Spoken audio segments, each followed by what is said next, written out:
My guest today is Bonnie Benjamin-Phariss, the Executive Director of Mosaic, a digital platform and community that helps families and caregivers create space for young people to thrive as curious, confident, self-directed learners. Founded by philanthropist Jeff Westphal and initially funded by the Jeff and Jenifer Westphal Foundation, Mosaic offers a supportive community network, practical tools, and curated resources for those navigating learning beyond conventional school. Bonnie Benjamin-Phariss, welcome to the Liberated podcast. Kerry, thank you so much for having me. Really appreciate it. I'm so glad you're here, Bonnie. You and I first met in 2019 in Portland, Oregon at the AERO conference, the Alternative Education Resource Organization conference. And that was, as I recall, kind of one of your initial forays into alternative education and into thinking about education beyond conventional schooling. I wonder if you could talk a little bit about how you became interested in unconventional education and related to that, what you've sort of noticed in this space over the past 6 years. Well, thank you very much. Kerry, I look back at that AERO conference in 2019 with such fondness. I had, you're right, it was my initial foray into this space. And I had finished your book, your seminal, important book, Unschooled, which became my primary dog-eared resource for this space. And when I met you at the conference, it was such a thrill and deep appreciation for your support and helping me navigate that space. When I learned about self-directed learning and education was around that same time through your book and through other conversations and through philanthropist Jeff and Jenifer Westphal, who had unschooled three of their now adult children. And at the time, while I had been in education and education philanthropy for decades in my professional life, I'd never heard of self-directed education unschooling. And really kind of as I was diving in, realized that this was a passionate space and a siloed space and a Hmm. space that wasn't quite a movement yet. And it was fascinating to me as I was kind of navigating what I also may or may not have done differently with my own children. Yeah, and so that was about the time that you were working with the Jeff and Jennifer Westphal Foundation, and sort of I imagine the early days of envisioning what Mosaic would become. I wonder if you could talk a little bit about Mosaic and its work and its connection to the Westphal Foundation. Absolutely.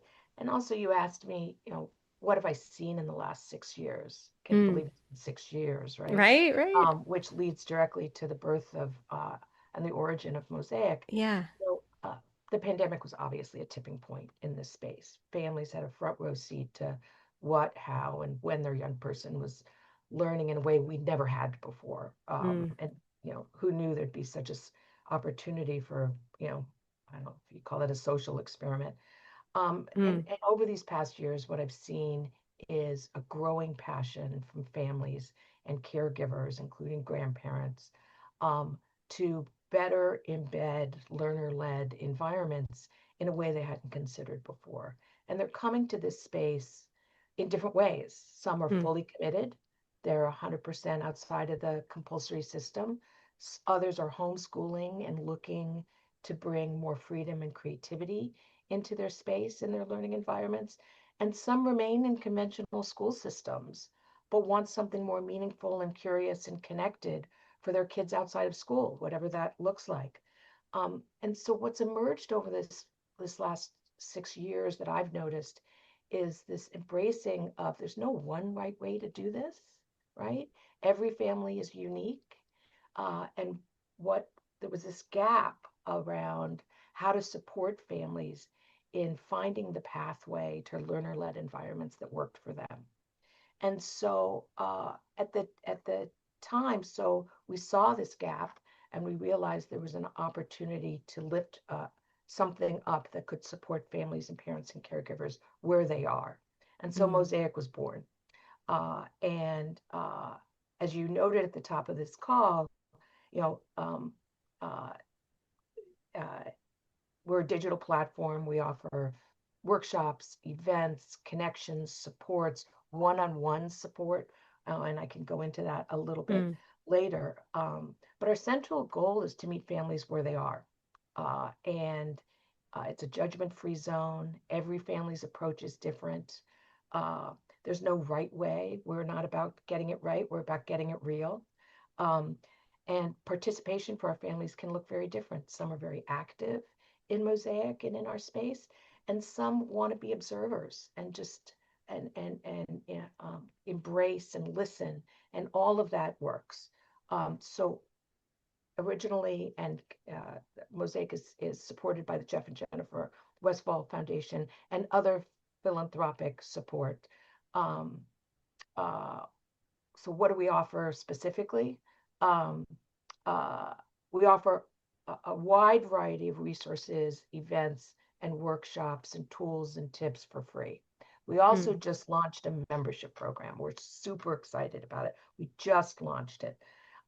It's $49 a year, so that's it's about $4 a month. Um, and what you get for being a member of the Mosaic Collective is one-on-one support and guidance from guides. And these guides are practitioners and coaches and parents who are and have lived in this space. Live workshops and member-only events that you can join in person. You can also watch anytime you want. Asynchronous viewing, we know everyone is really busy. Curated resources and tools. And what I mean by curated is, let's say Bonnie is interested in tools and resources and discussions and dialogue around neurodivergent learners, or a focus on life skills, or a focus on, what about math, or all the questions that families and parents and caregivers have in this space. We have opportunities for folks to dive deeply into particular topic areas. And it's most importantly, what families and parents are telling us that they want is community. They want peer-to-peer connection. They want to understand what life, if they've got a 7-year-old, they want to be in space with someone who maybe has a tween and a teen, to see what the future, what the horizon might look like. And we create those spaces for those families to connect with each other. Uh, and we also, finally, we offer discounts and opportunities through our partnerships that make the membership even, greater value. And what would be an example of a partnership, Bonnie? An example of, well, we're in several conversations right now, so I can't be very Okay. specific, but for example, in the Philadelphia area, we have a partnership with several organizations that offer place-based, music-driven, learner-led environments. Love it. And Yeah. so soon we'll be announcing an opportunity for Mosaic members and other folks within the Philadelphia community to take part in those activities. I love it. So the website for Mosaic is appropriately called weareborntolearn.org. Indeed. And there you can find all of this information, including membership. Although you said you're just launching this new membership model, but even without that, you already are supporting, I believe, thousands of families that we talked We have a about in terms of, community of, oh, yeah. sorry. Yeah, no, that's what I was asking. And this community that you're connecting with, tell us about that. Our community is a little over 30,000 folks already. And what's fascinating to us is they're all over the United States. Mosaic has a community member in every state in the country, which is gorgeous. Mhm. All demographics, folks who are 100% in the unschooling, self-directed space, folks who are embracing a microschool model or a hybrid model. Um, Two things are really fascinating to us about our community. One is the number of teachers, folks who identify as current or former teachers, Mhm. that have embraced alternative education spaces. That's been very interesting for us. And the other are grandparents, Mm. folks, either they're primary caregivers or they're daily drop-offs, I'll call it, and they're embracing learner-led environments. And so those two particular sets of folks were interesting for us as the community was growing. I love that. And there's certainly overlap in what I'm seeing in terms of my audience as well. Certainly, former teachers who worked within the conventional school environment and wanted something different. So they either choose something different for their children or, in many cases, go off and build new micro schools or learning environments to kind of illustrate what's possible in education and what they sometimes can't find within the traditional system. And then grandparents too. Yeah, I mean, sort of thinking Exactly. about wanting something else for their grandchildren. Another demographic that I see a lot of, increasingly so, and that you probably are too, are this sort of younger generation of parents, Hmm. of kids who may not have yet reached school age or just about to reach school age. And they say, gosh, there's so much change and personalization and innovation in other parts of our lives right now. Why does conventional schooling look so much the same as it did when we went to school, right? And they're starting to look for new options and be open to new possibilities. I wonder if that's another group that you're seeing more of too. Absolutely. And Yeah. within that sort of younger group, what we're also seeing is a real hunger and craving to create learning environments for their young people that develop the meta skills that they're going to need Mm, to thrive and flourish in the future in a way that many, not all, but some, most compulsory systems don't offer. Curiosity, right. entrepreneurship, communication skills, etc. So we're seeing a real craving for kind of the let's look to the future, everyone, and make sure our children are set up for success. Yeah, I mean, how do you AI proof your kids, right? You lean into those essential human qualities that are Exactly. irreplaceable. And so, yeah, I think you're right. I think that's also driving a lot of this interest Yeah. in innovative educational models, something a little bit different for families. So, one of the terms I really like that Mosaic uses in describing sort of self-directed learning and unschooling approaches is independent meaningful learning, or IML. I wonder if you could talk a little bit more about that term. Oh, thanks for the question, Carrie. I appreciate that. Since the days of John Holt, right, there have been so many different terminologies Mm, used. Self-directed learning, self-directed education, liberated learning, unschooling, uh, and many, many more. right.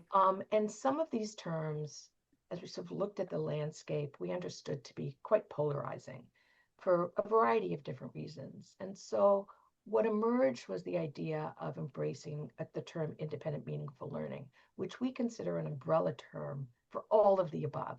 Mm, So if you're a parent and you identify, or a family or caregiver, and you identify with the words, I'm unschooling my kid, Mosaic is still a place for you. If you're in the compulsory system, and you want to embrace learner-led opportunities, we're a place for you. If your focus is on liberation and moving away from constructed systems, we're a place for you. So that's why we came up with this umbrella term, because it speaks directly to Mosaic's values of being inclusive and yeah. accessible. I love that. So you certainly are bringing folks together in community. You said over 30,000 community folks within your network and now a new membership model as well. But one of the other things that you do so well and are doing more of is research and sort of finding ways to inform this movement. And you commissioned a study a couple of years ago during the pandemic that included over 1,000 participants. My colleague, Nasia Israel from the Foundation for Economic Education and our Education Entrepreneurship Lab recently wrote an article about that study and some of the new research that you have underway. And I'll link to that article and survey information in the show notes. But in this previous study, you found that parents were using this sort of independent, meaningful learning approach, they were less interested in kind of grade level proficiencies and standardized testing, and much more interested in providing a holistic educational experience, kind of beyond rote learning, rote memorization, really looking at each child and what their individual needs and interests are. I wonder if you could talk a little bit more about sort of the catalyst for that study and maybe some of the findings there. And then I want to talk about the new survey that you're conducting now. Thank you. Uh, Mosaic is really a foundation of Mosaic is research Hmm. and to really listen to what folks out there are needing and meeting them where they are. So in the spring and the summer of 2022, we commissioned a national survey. And think about where we were in the summer of Yeah. 2022, right? We were sort of just coming out of the pandemic. Vaccines were available. We were beginning to see light at the end of the tunnel. Parents had had this front row seat to what, how, and when their children were learning, and many were questioning that. And we wanted to understand in this space whether there'd be interest in self-directed education, unschooling, independent, meaningful learning. And if there would be interest, what would they need to know? And the Yeah. results were published in the International Journal of Progressive Education in October of 2022. The results were peer reviewed and all of the above.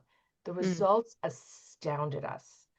Astounded us. We all had sort of a number in our head, right?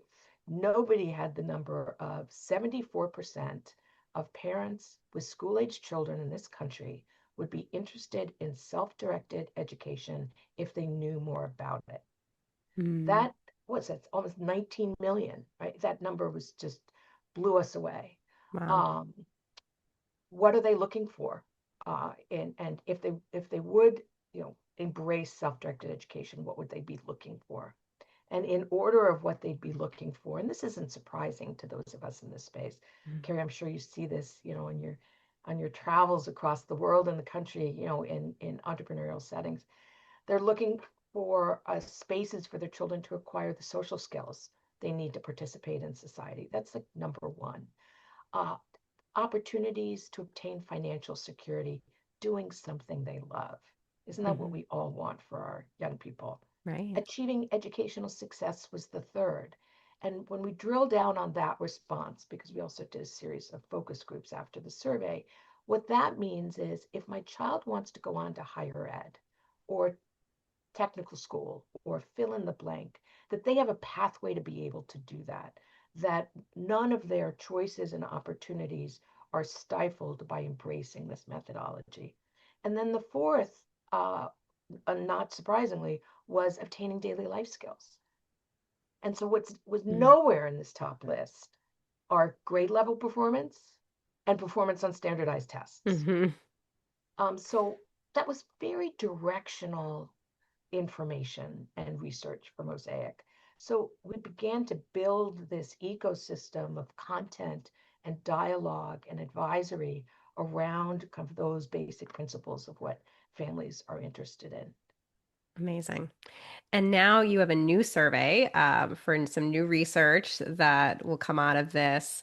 And I'll link to this survey in the show notes as well. I wonder if you can talk about this survey and what you're hoping to gather for this next round of research. Thank you. Uh, as I mentioned earlier, what had been surprising to us as this community was blossoming were the number of folks who identified as current or former teachers. And so we leaned into that and said, how, why did you make this shift? Hmm. What are the motivations? What are some of the challenges of making this shift?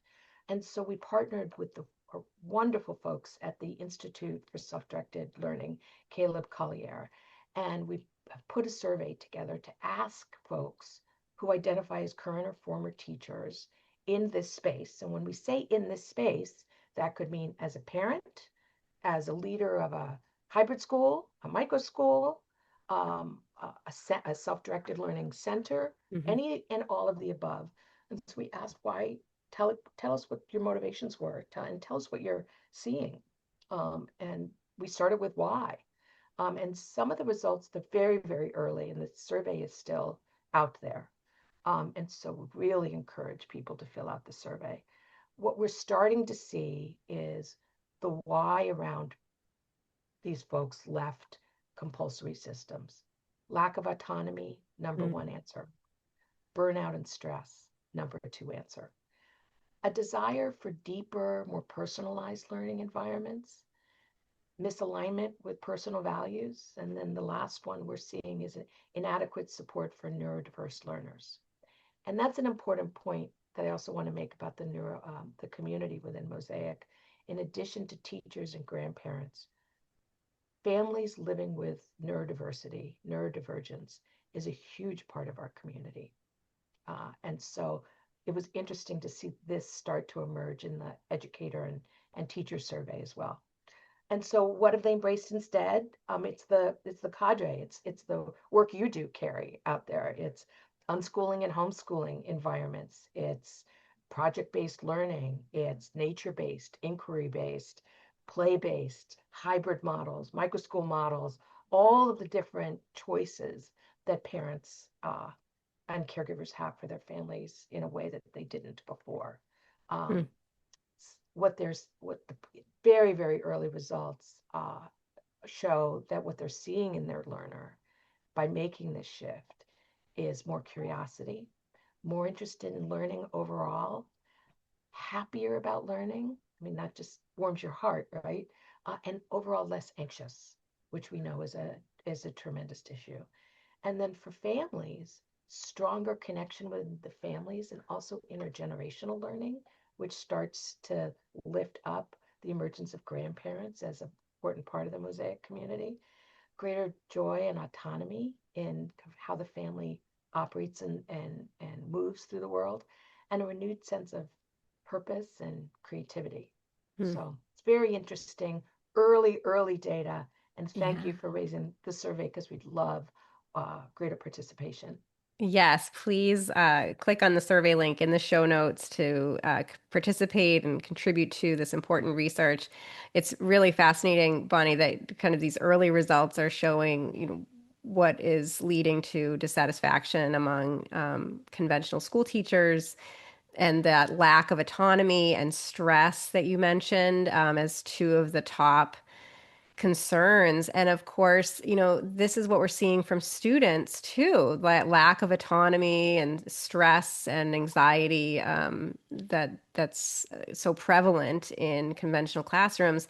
And so I think we sometimes forget that teachers are caught up in that same compulsory system with this lack of autonomy and high stress environment. And fortunately, more of them are questioning the status quo and going off to build new models outside of the system, and certainly families getting more and more interested in what's available to them. And I also think that it's starting to shift what's happening in conventional schools and school systems as well. We were chatting before we clicked record, Bonnie, and about some of the conversations I've had and messages I've received from folks working within the current school system, school superintendents or school principals and current teachers, thinking about how they can incorporate some of the sort of the educational philosophy around self-directed learning that we embrace and think about how to incorporate that into their classrooms. So interesting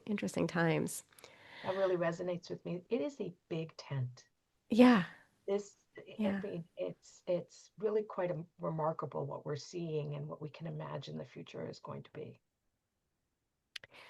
So let's talk about the future. What is your prediction on the future of education, of unconventional education, self-directed learning models? I'd love to know kind of where you see this going. Well, I'll take out my crystal ball. So Yes. what we're definitely seeing is greater and greater interest, right? I only see that Yeah. expanding and growing in all the different venues and areas that you just listed. Um, I see greater urgency, which is where Mosaic comes in, for people to connect with peers, for for families like them, um, Yeah.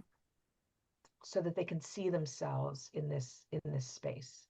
Um, I think that it's interesting how many choices and opportunities that families have now, and even they did 3 years ago, Yeah. which is amazing. So I can only imagine where 3 years from now what the opportunities might be. I see more philanthropy in this space uh, because I think it's going to be demanded and required to help lift up centers and schools and sustainability models, et cetera, for families to for this movement to meet the needs of families in the spaces. I think accessibility is a real issue, and we've got to address it head on. And I think philanthropy is a way to do that. And I think realistic, sustainable models for entrepreneurs, which we're starting to see more and more of, is emerging. And then, of course, there's artificial intelligence, right? What does independent, meaningful learning mean in the age of artificial intelligence? What does it mean for the role of the educator, the facilitator, slash parent? And I think further understanding of that space is going to be um, really interesting in the next, well, it's happening now and in the next few years. And then the other two things that come up for me is one, uh, we hear a lot in Mosaic that families are craving support uh, around neurodiversity and Hmm. neurodivergent learning. And so I see a real movement within a movement to Yeah. support those families in that need. And I see that getting greater and greater. And then finally, I see a real intentional, purpose driven thread across the entire ecosystem for young people to develop the meta skills they're going to need to thrive and flourish in the workforce. And that's got to happen. I think it's going to happen by demand because families are going to demand it. They already are. Yeah. I completely agree with all of your predictions in this crystal ball. It's interesting. I was thinking during our conversation, Bonnie, that in the last chapter of my brand new book, Joyful Learning, I talk about that Arrow conference back in 2019 when you and I first met. And this was, that conference was about a month after my Unschooled book was published, and I was presenting at the Arrow conference, again, the Alternative Education Resource Organization annual conference, and I was optimistic at the future of alternative education and especially learner-centered and learner-directed models, but I still felt like we were going to kind of stay on the margins. I felt like we were going to grow and gain momentum, but it was never going to be sort of this mainstream option. And then a year later, COVID hit, and so many more families became aware of what's possible in education and began demanding that kind of personalization, individualization in education. And now I feel like that this is not going to ever stay on the margins. I feel like this is a real mainstream movement, and certainly the work that Mosaic is doing is showing what's possible, connecting families, helping to build community around alternative education. I wonder if you feel the same way that this isn't something that's going to be on the margins, that this is has some real possibility to transform American education more broadly. I couldn't agree more. Everything you said completely resonates with what we're seeing and what we're experiencing. And, ultimately, our goal is not only to support families and parents and caregivers where they are now, but as we grow and we expand and we continue to reach critical mass, there's an opportunity for initiatives like Mosaic and others to push on systemic compulsory systems Yeah. in a way that's very productive and intentional and purposeful. And so a reemergence of, I mean, a reemergence of this idea that intrinsic motivation, like there's a way back to it, Hmm. and putting that into the mainstream. Yeah. We're already seeing it pop up, and I see it only happening more and more. Well, and it's right there in your website address, weareborntolearn.org. This is Yes, the intrinsic motivation. We are born to yes. learn.org. And is that the best place for folks to find you, find more information about Mosaic, become a member? Any other suggestions you have for folks? Going to weareborntolearn.org is absolutely the place to go. Perfect. Well, again, we'll have a link to that survey in the show notes. I hope listeners and viewers will go ahead and fill that out, add to this important body of research that Mosaic is spearheading, and check out weareborntolearn.org. Bonnie Benjamin-Phariss, so good to connect with you. Thank you so much for being on the LiberatED podcast. Kerry, thank you so much for having me, and thank you for all your work in this space. And congratulations on your new book. Thank you.